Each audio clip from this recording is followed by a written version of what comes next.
I caught the glint of metal before I even stepped out of my truck. There were sharp nails, dozens of them scattered all over my driveway, like a minefield.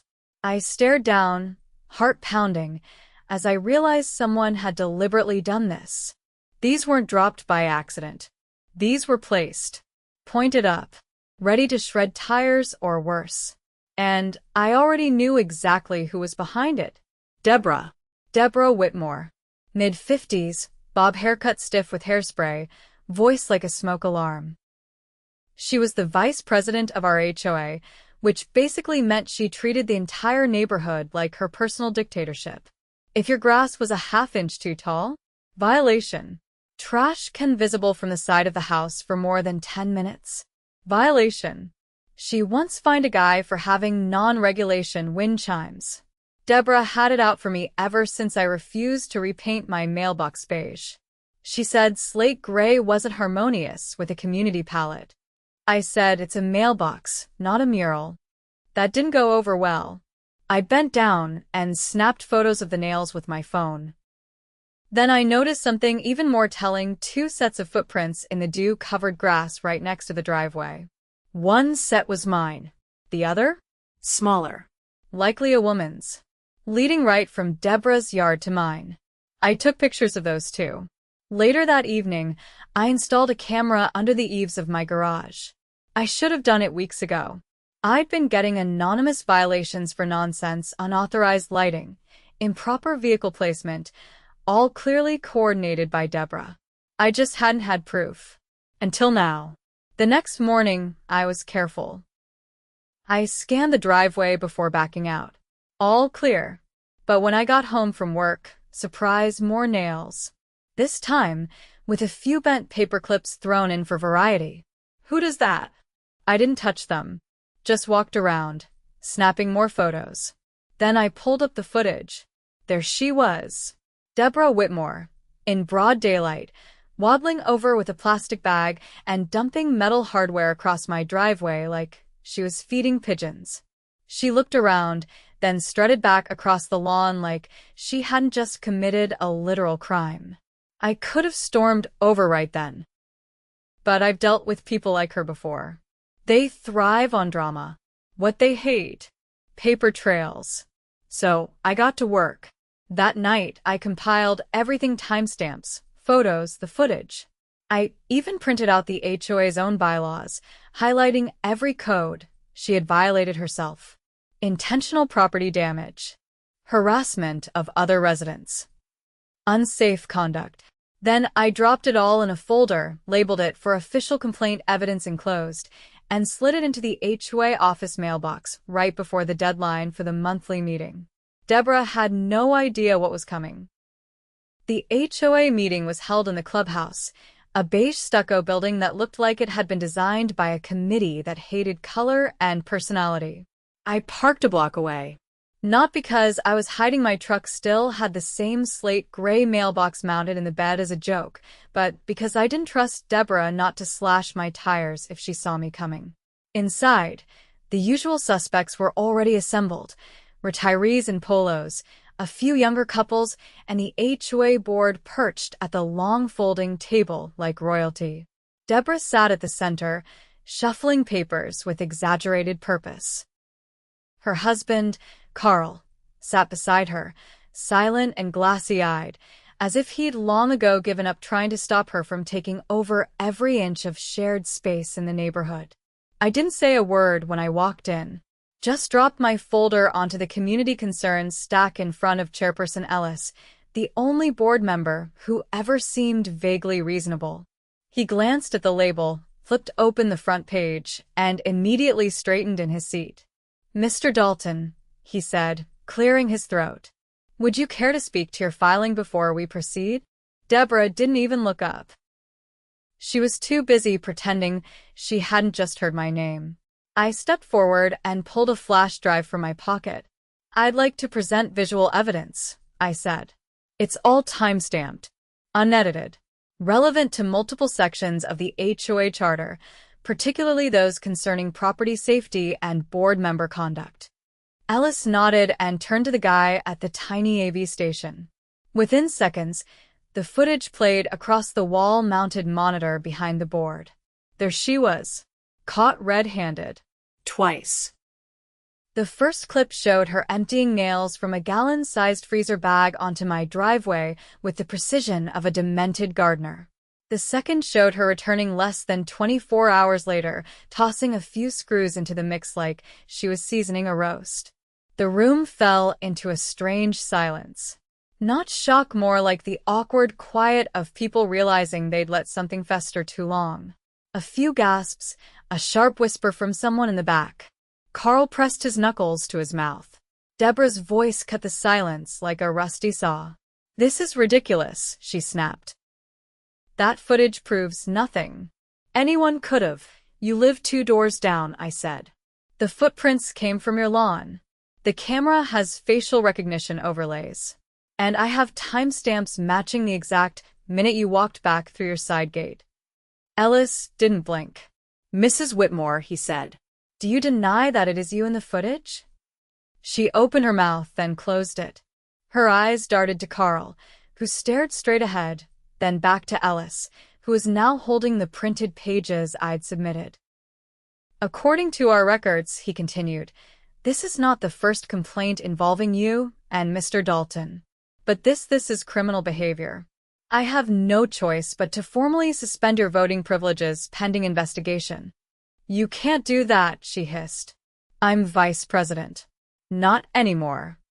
The room went still again. A few neighbors clapped softly, but it happened. Deborah's face flushed red, but she didn't argue further. She just gathered her papers with trembling hands and walked out, nearly tripping over her own handbag strap. But I wasn't done. The next morning, I called the non-emergency line at the sheriff's department. I wasn't looking for revenge, I was looking for accountability.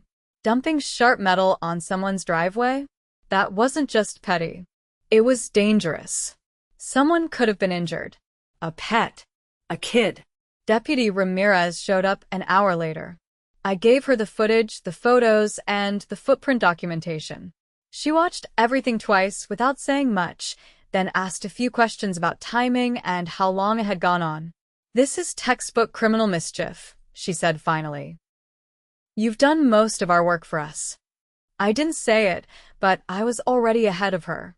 I'd also checked with the city's code enforcement office. Turns out, HOA board members are not exempt from municipal ordinances, especially when it comes to property damage and public safety violations. A week later, Deborah was served a citation and a court summons for misdemeanor property destruction and reckless endangerment. Someone leaked the story to the local paper, probably Ellis, and it ran under the headline, "HOA Vice President Caught Sabotaging Resident's Driveway." After that, things unraveled fast. Carl resigned from the board the next day. Not out of solidarity, more like quiet self-preservation. Without Deborah barking orders, the board started reviewing previous violation records. Dozens of them were rescinded. Fines refunded. One neighbor, Mrs. Avila, actually cried when she got her $250 back for the unauthorized garden gnome violation from last spring. Meanwhile, I kept my head down. Let the evidence speak. Let the community put the pieces together. But then something strange happened. People started stopping by. First it was Mr. Fisher, the guy with the koi pond. He brought over a 6-pack and said, "Didn't know you were the kind of guy who handled things with facts instead of fists." Got a lot of respect for that. Then it was the Nguyen family, who'd been quietly bullied into removing their porch swing because Deborah claimed it was visually obstructive. They brought cookies. Their youngest drew me a picture of a mailbox with a superhero cape. And then Ellis came by. "I just wanted to say," he began, looking a bit awkward, "that what you did, it's what a lot of us wanted to do. We just didn't know how. Or didn't have the guts." I didn't need the praise.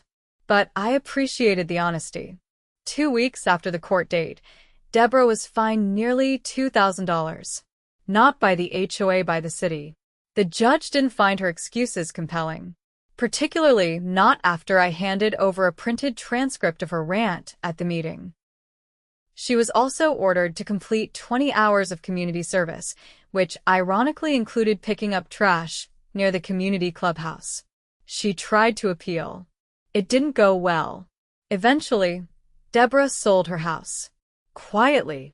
No goodbye parties. No neighborhood emails. Just a moving truck in the early morning and a for sale sign that disappeared overnight. Rumor was she relocated to a condo downtown where someone else would handle the rules. The HOA didn't collapse without her. It got better. Ellis was elected interim president, and one of the first things he did was propose a bylaw limiting how long someone could serve on the board. Another neighbor suggested quarterly reviews of board behavior. It passed unanimously. As for me, I kept the camera up. Not because I expected problems, but because it reminded me that vigilance doesn't have to be loud, it just has to be precise. And my mailbox? Still slate gray. Still standing. 3 weeks after Deborah moved out, the neighborhood was quieter. Not just in volume, but in tension. For the first time since I'd moved in, people actually waved when they walked their dogs. Kids pedaled past my place without glancing nervously at the hedges. It was like someone had opened a window and let the air back in. But the feeling didn't last. On a Thursday morning, I got a knock at the door. It was Ellis, wearing a windbreaker and holding a clipboard under one arm. His expression was tight, not panicked, but definitely uneasy. "You got a second?" he asked. I nodded and stepped aside. He walked in, glanced around like he wasn't sure if we were alone, then lowered his voice. "I just came from the storage room at the clubhouse," he said. "We've been sorting through all the old board files now that Deborah's gone. Found something. Multiple things, actually.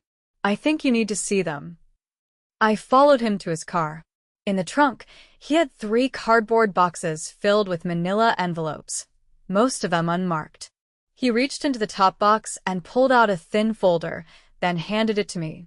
Inside were printouts, copies of violation notices, but the names and addresses had been altered. The same fine amounts. The same photos. Just different residents. I recognized one of the images, a photo of a cracked walkway that had been used to find Mr. Alvarez last summer. But in this version, the photo had someone else's house number photoshopped in. They were recycling violation reports? I asked.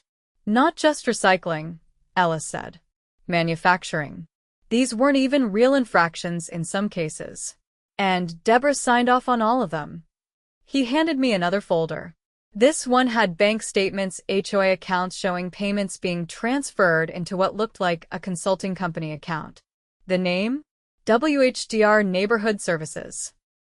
When he said it out loud, I realized the initials matched hers. "She created a shell company," I muttered. Ellis nodded. "And paid herself as a vendor. Monthly." My stomach turned. I'd figured she was power-hungry, maybe a control freak. But this was embezzlement. Real, traceable, prosecutable embezzlement. And it wasn't just a couple hundred here and there. "How much?" I asked. He swallowed. "Just over 38,000. I stared at the folder. "You report this yet?" He shook his head. "Wanted to show you first. You handled yourself better than any of us when she went off the rails." I figured. Well, I figured you'd know what to do. I didn't answer right away. I just turned the folder over in my hands and thought about every neighbor who'd ever gotten a fake fine, or been pressured to repaint their house on a made-up schedule, or told their yard decorations were unsanctioned. Then I called a friend, Maya. She worked in the district attorney's office downtown. We'd gone to college together, lost touch, reconnected years later when I'd helped her brother install a car lift in his garage. She met me that afternoon at a diner near the courthouse. I laid everything out on the table, the altered notices, the bank records, the vendor forms. She didn't interrupt, just kept flipping pages, her eyes narrowing. When she finally looked up, her voice was calm, but clipped. "She's cooked," Maya said. "This isn't HOA drama. This is wire fraud, forgery, and misappropriation of funds. If any of this crossed interstate lines and some of those vendor payments were processed online, it could go federal.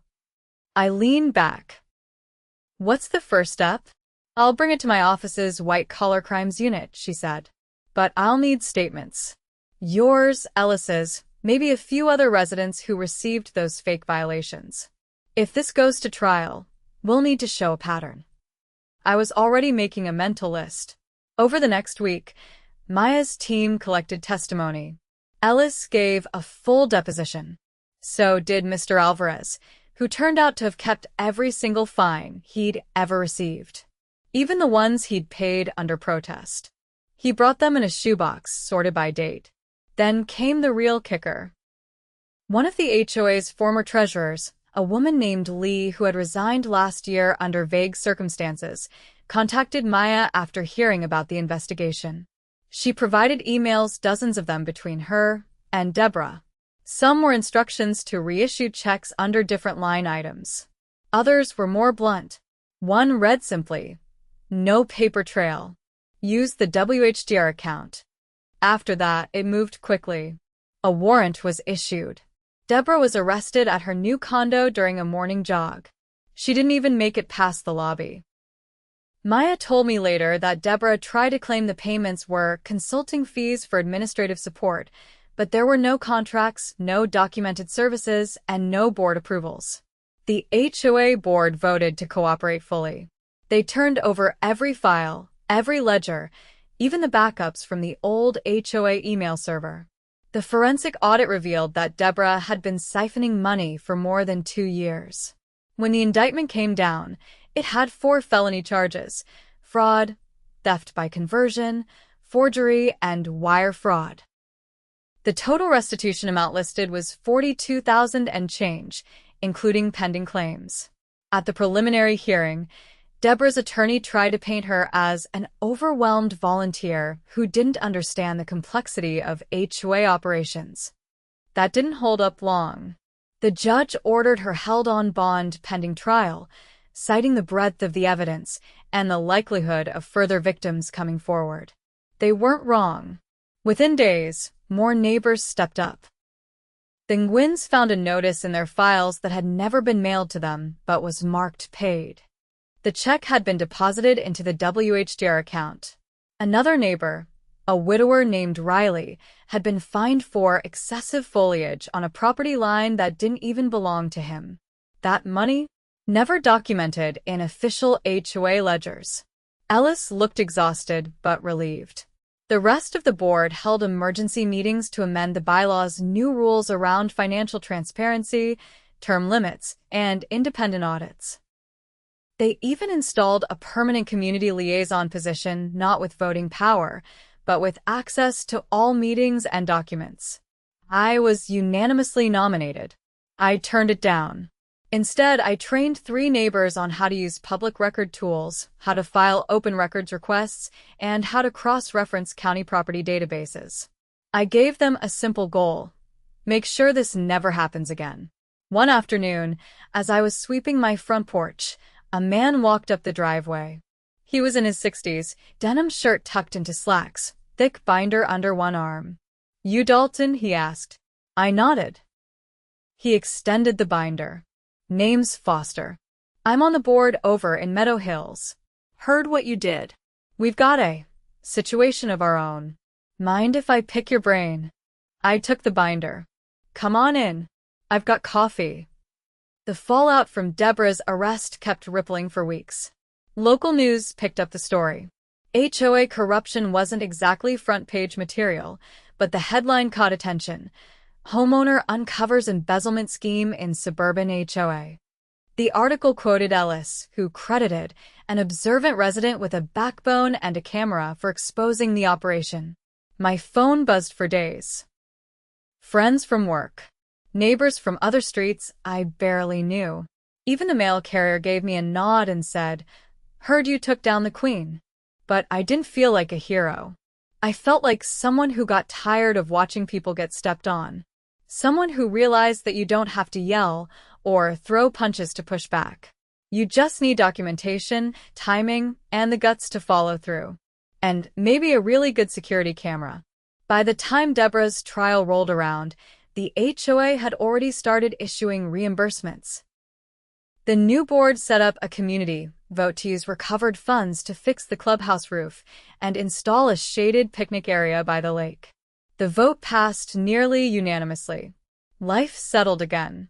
Quieter this time. Not just in tone, but in spirit. And no one's dumped anything on my driveway since.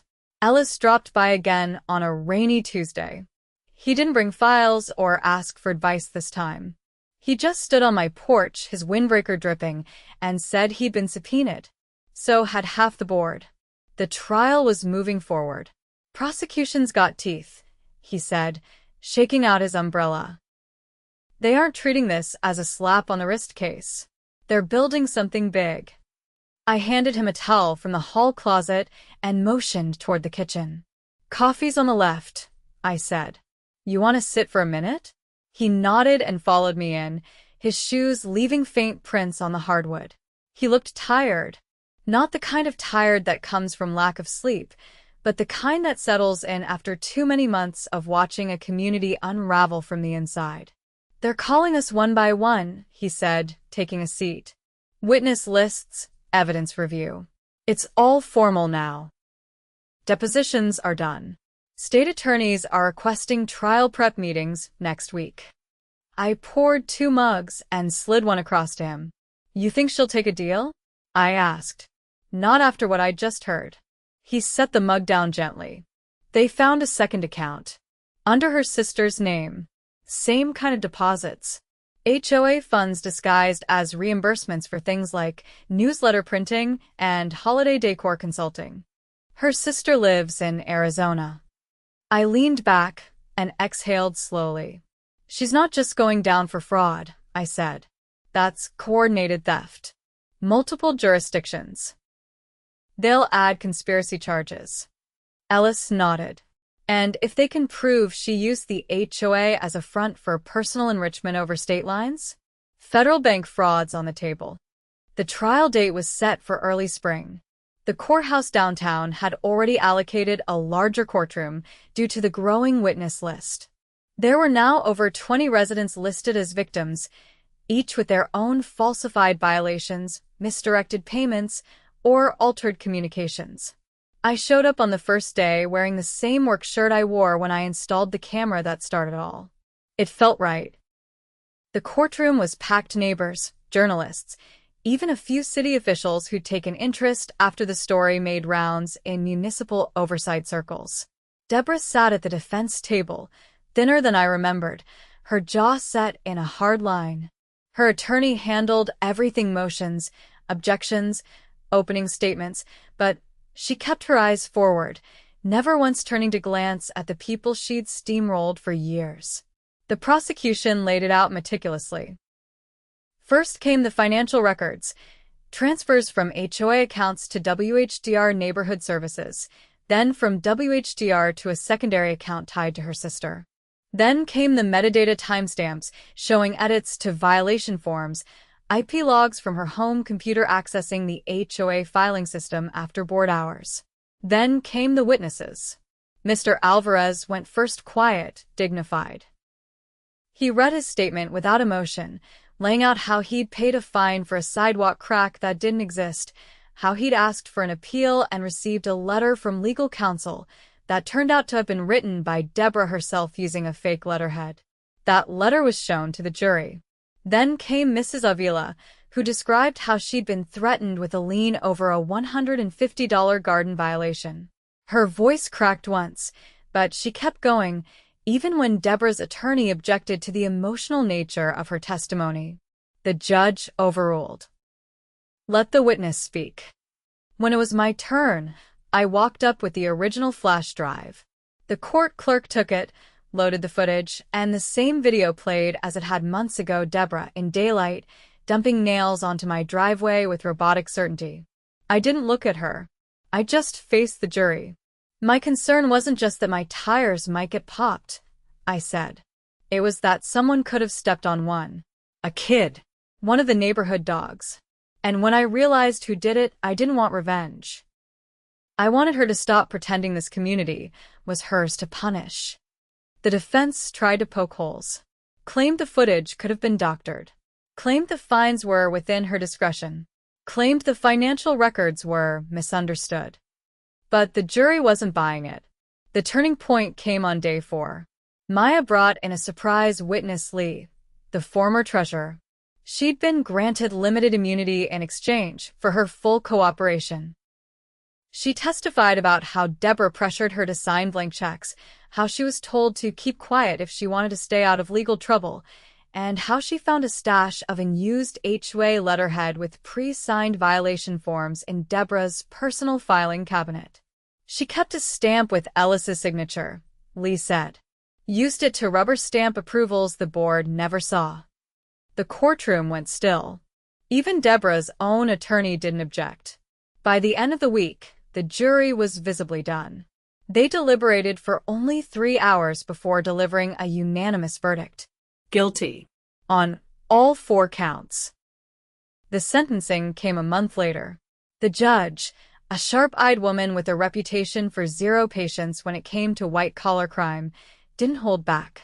Ms. Whitmore, she said, you weaponized a position of public trust to intimidate, defraud, and endanger your neighbors. You did not make a mistake. You orchestrated a scheme. That scheme has consequences. Deborah was sentenced to 7 years in state prison, with no option for parole before 4. She was ordered to pay full restitution to the HOA, plus penalties and court fees. Her sister, who took a plea deal, was fined and placed under supervised probation. The court also mandated that Deborah be banned from serving on any residential board or nonprofit governing body for life. After the sentencing, a few of us gathered outside the courthouse. It wasn't a celebration. No balloons. No high fives. Just quiet relief. Ellis stood beside me, arms crossed. You think she'll appeal? I asked. He shook his head. Not with that verdict. She's done. The HOA held a special election the following week. Not for new power, but for new protections. They passed a bylaw requiring all financial decisions over $200 to be approved by a rotating 3-member resident panel. They also instituted a quarterly audit system run by an outside firm. I didn't attend the vote. I was busy helping Riley, the widower, who'd been fined for a tree that wasn't even on his property, install a new mailbox. He wanted one with a solar light. We laughed when we realized the model was the same color as mine. Later that month, a letter arrived in my mailbox. No return address. I opened it cautiously. Inside was a short, typed message on plain paper. You saw what no one else wanted to. You stood up when others stayed quiet. I was wrong not to do the same. Thank you. There was no signature. Just a folded receipt for a refunded fine, enclosed in a plastic sleeve. That was enough. The community changed after that. Not dramatically. Not overnight. But the fear that had hung over everything, the fear of being singled out, punished, humiliated, that was gone. People started planting again. Decorating. Talking over fences.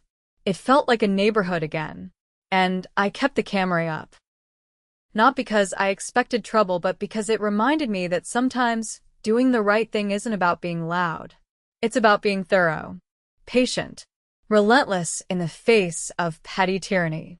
And if someone ever tried to pull what Deborah did again, well, the whole neighborhood knew better now.